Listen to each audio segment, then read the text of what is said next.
The cold wind blew, and the sky was already beginning to glow with the approach of the dawn. Down the quiet rails, a single steam engine hissed along at a breakneck pace. The engine was in British Rail green, and pulled a single coach with a brake van screeching along behind. Oliver huffed and puffed loudly as he rushed along.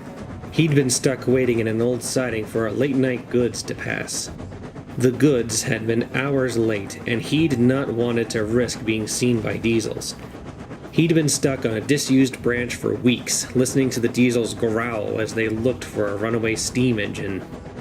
Now was the time to make a run for Sodor. But with the sun rising, Oliver knew he wasn't going to make it to his next hiding spot before the dawn. That meant he might be caught, and his run for freedom would be for nothing. Oh dear. Oh dear. Tittered Isabel, his coach.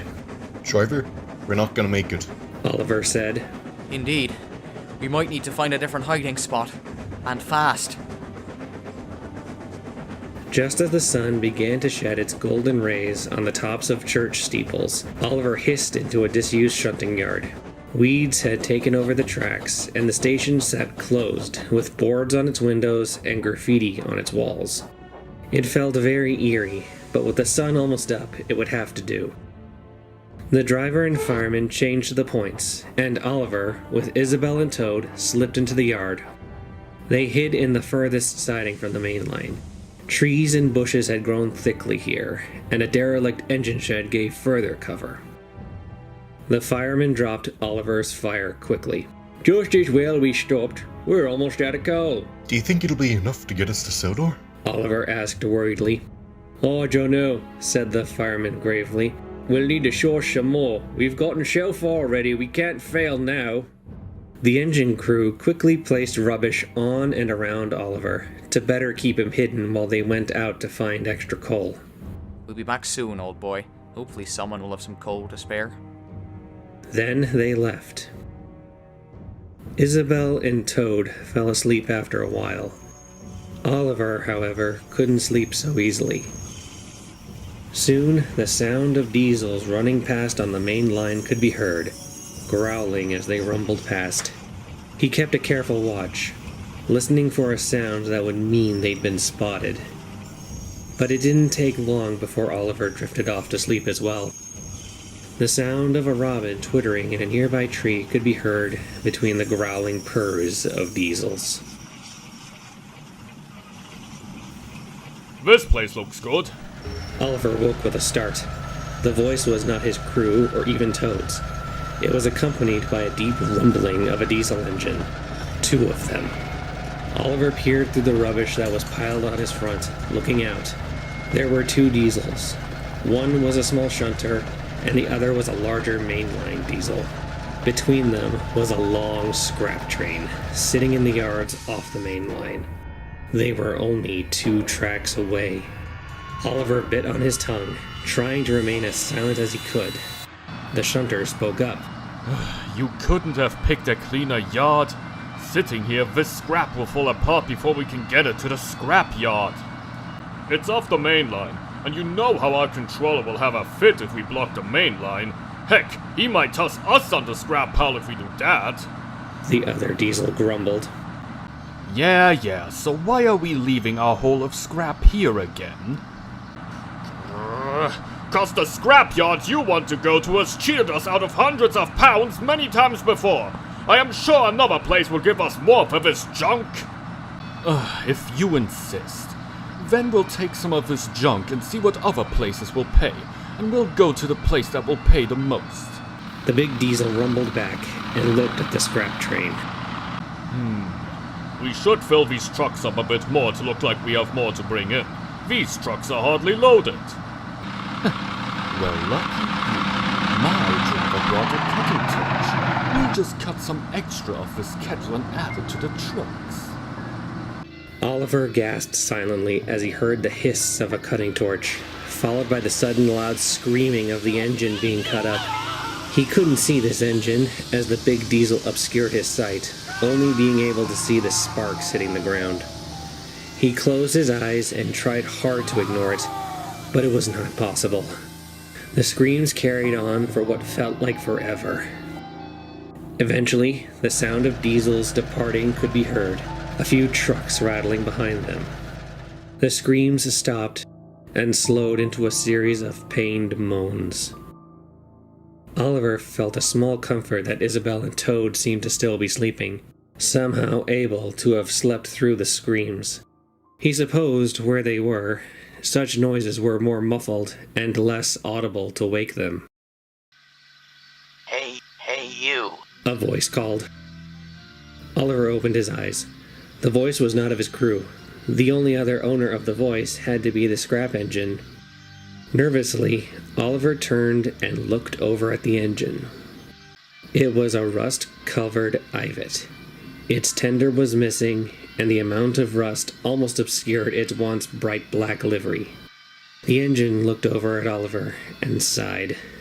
You poor thing. He said slowly.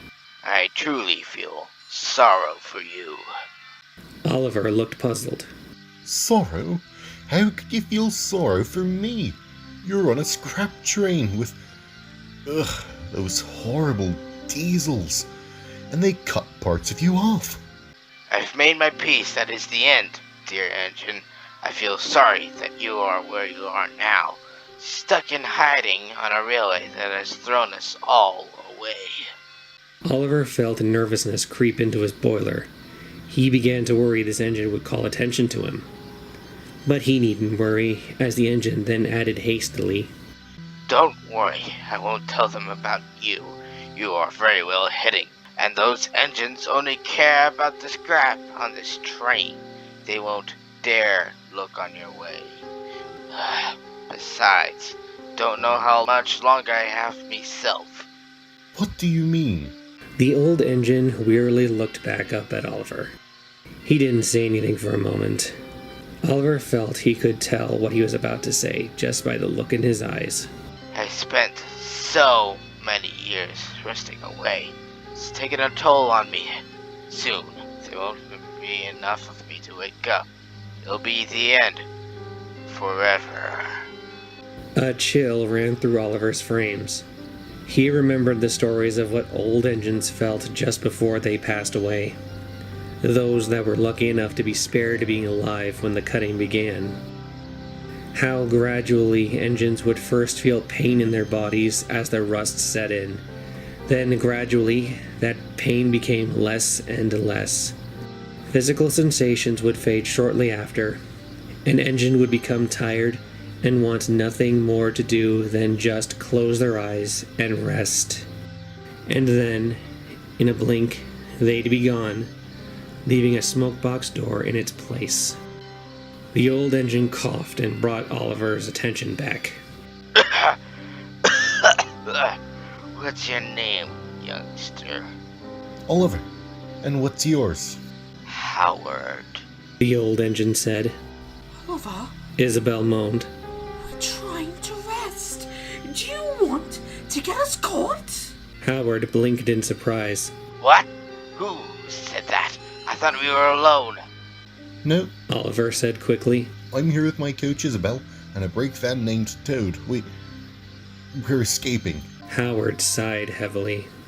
Oh, dear. You are that engine the diesels talk so much about. Rumors one of us is fleeing scrap. I don't wish to spoil your hopes, Oliver, but there is nowhere to go. The northern region, the south, and the east, and your home of the western regions have thrown us to the side. Why do you flee? Because there's a place where steam engines are safe. The northwestern region, Sodor. We're going there, Mr. Howard. Toad said from the back. We hear that railway's looking forward to keeping steam engines in service. Howard looked away, his face still gloomy. Sweet thought. It's not possible.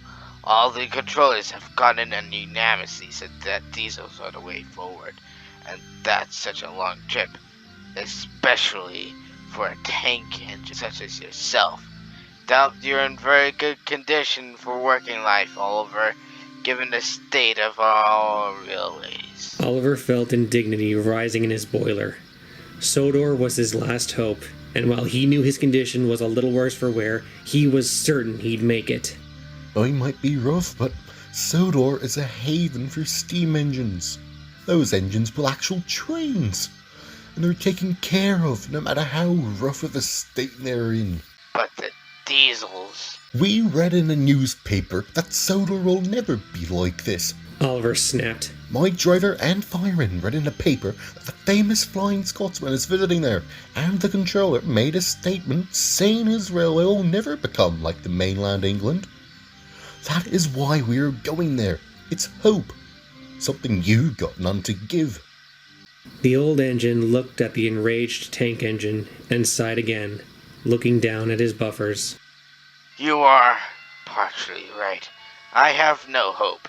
It's only for myself and my state. That controller on that island doesn't indeed sound like a wonderful person. To invite Scotsman, a preserved steam engine, you must value preservation. He then paused and looked over to Oliver. I must have a little hope that some of us steam engines will survive, so long as there are people who see value in us. I do hope you are correct, Oliver, and that if you do make it, then you will cherish that opportunity. You'll be another very lucky few who defy the world and make it. Oliver suddenly felt sorry that he'd lost his temper. This poor engine, who'd been cut up while he was still alive, still held out hope that he'd survive, even if he had no more hope for himself. Anyways, it's late now, and you are to make it.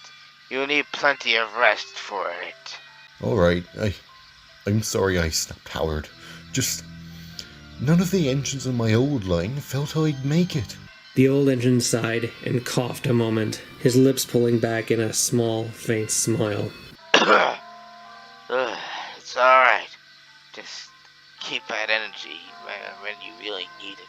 Show any doubters why you are a survivor, but never forget to take your time and enjoy the time you have, like I'm going to. And with that, the engine yawned and closed his eyes. Oliver stayed awake a moment longer, listening to the engine snore. Soon the sound put him to sleep, with Isabel and Toad following suit not long after. Oliver was woken by the sound of diesel engines. They had come back. He turned to look at Howard and gasped.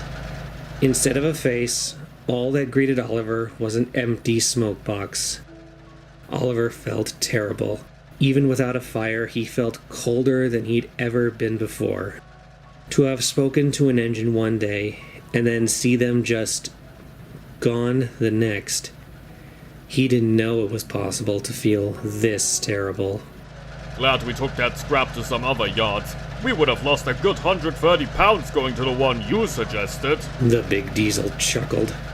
Blow it out of your exhaust. Let's just hurry up and get the slug there before they change their mind. The shunter stopped at the rusty engine's remains. Look at this. He's gone. Surprised he lasted as long as he did, that useless kettle. At least he won't complain anymore. Not any more than his useless old body does already. The diesels cackled with laughter as they backed up to the train and coupled up. Oliver watched as they took Howard's rusty body away, laughing all the time. This had once been a living engine, and to hear them laugh at his demise like it was nothing, it made Oliver sick. Later, when Isabel and Toad had awoken, they asked if the diesels had come back. Oliver took a deep breath. They've already come and gone. He said, I didn't hear them come back. Oh my, Isabel whimpered. poor Howard. To be left with those brutes. He must be terrified. Oliver sighed and stared out at the empty yard before him. How terrified he must be, indeed. As soon as night fell, Oliver's crew had returned. They hadn't found much coal, but they had found some. They quickly built up Oliver's fire and gave him plenty of steam. Slowly, Oliver clanked along through the bushes and weeds. His wheels squeaked as he rolled over the tracks the scrap train had been on. He saw pieces of melted metal lying amongst the weeds, their edges blackened by the cutter's torch and caked in brown rust. For a moment, he thought he saw an engine's lamp, its lens shattered. He gulped as he headed onto the main line, his fire flaring into life with determination. Steady, boy. We need to go carefully. His driver said, checking him. I'll get to Sodor or bust. Oliver said to himself. I need to. For Howard. Oliver rumbled over the points and off into the distance. Oliver now lives on Sodor. He made it to Barrow and Furnace before his coal gave out. Luckily, he was found and completed the final leg of the trip to Sodor thanks to Douglas. Now he, Isabel, and Toad work on the Little Western branch line with Duck and 3 more auto coaches. Since arriving, he's had many adventures and made many happy memories. When visitors ask about his past, only the version of his escape written down by the Reverend Audrey is told. None of his retellings include those 2 nights in that sighting, or of what happened there. Oliver, however, has reconciled with these memories, and the full horror has become softened to where telling his story of escape has become easier to talk about. Though sometimes when he's asleep, his mind drifts to the shadows of the past he keeps buried away. His dreams are then filled with the crystal clear sounds of diesel engines, pained screams, and the hiss of a cutter's torch.